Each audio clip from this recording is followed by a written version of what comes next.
વિરમગામ માંડલ દેત્રોજમાં 4-5 લોકોએ ગેંગ બનાવીને, સમાજના નામે ગેંગ બનાવીને આ એક પ્રયાસ અત્યારે સમગ્ર વિસ્તારમાં ચાલી રહ્યો છે. વિકાસના કામોમાં કઈ રીતે સળી કરવી, સમાજને કઈ રીતે ગુમરાહ કરવો, કોઈની પર મોટા કેસ કેમ કરવા, અત્યારે સતત વિરમગામની માંડલ અને દેત્રોજમાં 10-12 લોકોએ આ અભિયાન આદર્યું.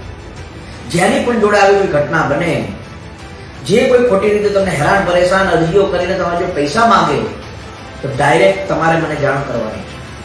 એ વ્યક્તિને કાયદાની ભાષામાં પણ જવાબ આપીશું, અને નહીં માને તો તમારા બધાના હિત માટે થઈને એને જો લડવું પડતો છે તો પણ લડવા અમે તૈયાર છે.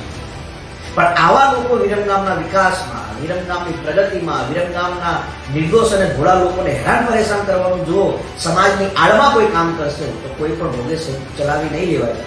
સારા સારા લુખાઓ પતી ગયા છે, અને એ કેસ અર્પો થશે ને કોઈને ખોટી રીતે હેરેસમેન્ટ કરવાનો એટલે ખબર પડી જશે.